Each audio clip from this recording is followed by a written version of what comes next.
I would love to have a flexible boot, something that doesn't rub the horse, but I need something that really protects the horse. Because on the cross country, you need some, I mean, this is just to protect the tendons. Now you need to protect the impact. And so what we did is we start studying the boots that they were in the market.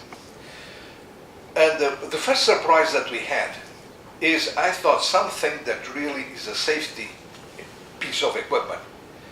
It should be some sort of regulation of testing or something, because when I buy fabric for upholstery, normally the supplier gives me a list of resistant and so on. When on the boots, really was no testing, nothing that I found difficult. Without having testing, how can you choose a boot? And what surprised me, we tried to read as much as possible, and we saw that normally, if you go to the forum at Chronicle of the Horse, you see people say, I want to buy a boot. Which boot should I buy? And there are only two aspects that people mention is price and durability. So a good boot is a boot that is cheap and lasts forever.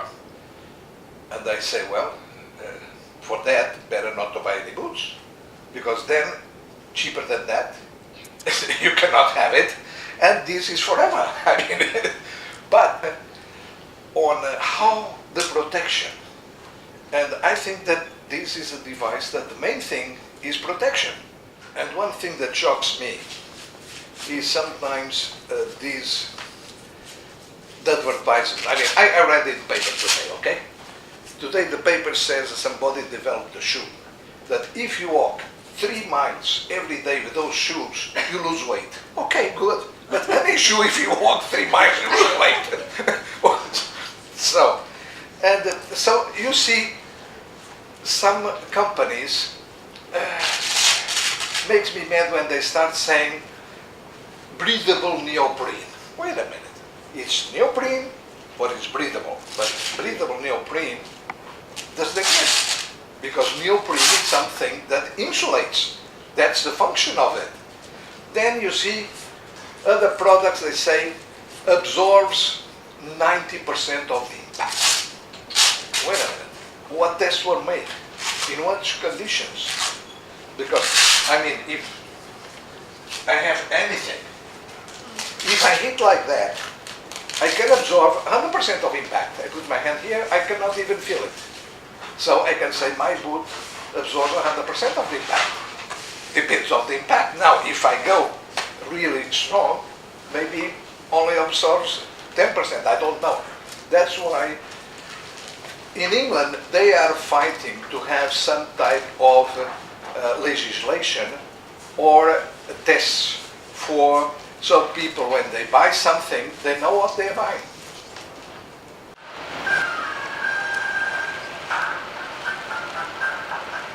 When you can see that's a pretty good sales pitch. The front gets it. Karen, are you going to come at us on the max? Well, no, what I will tell you is that I remember 15 years ago I was coaching the adult amateurs in Area 5, and this horse did a great cross-country round, and it pulled up from cross-country, and she was all excited, and she says, I had a weird jump at the ditch and all this stuff, and I was like, oh, that's too bad, and I saw under the boot a little trickle of blood coming down from the back of the boot, and I was like, that's kind of weird, and the horse was, galloped up, pulled up sound, and I pulled the boot off, and the horse had severed a tendon, and the boot was acting as a splint, and as soon as I took the boot off, the horse was on 3 legs. And that was totally could have been prevented in today's world. And I'll never forget it. It made, you put that stuff back in the bank, and I've been waiting for a boot for that long, and I'm not kidding, this is the boot. So this is the show. These things, they look like glass. It's absolutely transparent. They use, of course, for normal application is bulletproof windows, and nice thing, they are flexible. And as you saw, the axe just doesn't go through. As I said, we have two concerns, because in order to be breathable, cannot be waterproof. I mean, the wood either is waterproof or breathable. Cannot be two things. Because it's the same thing as the neoprene and the breathable. Okay.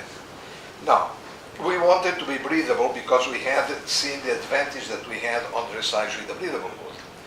But the breathable wood has a problem. You go on the water and it starts sucking water. So what we did is, instead of using waterproof materials, we are using water repellent materials. That means if you go on the water, water goes in, water goes out. So when you get out of the jump with water, all the water went out.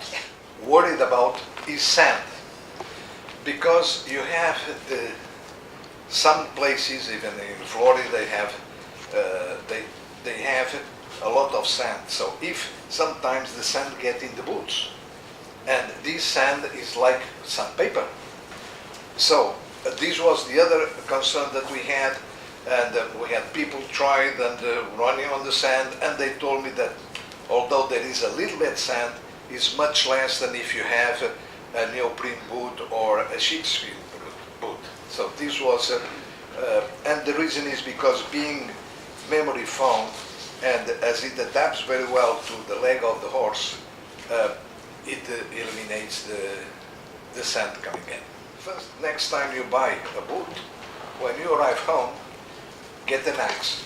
Put the boot, hit with the axe. Two things can happen.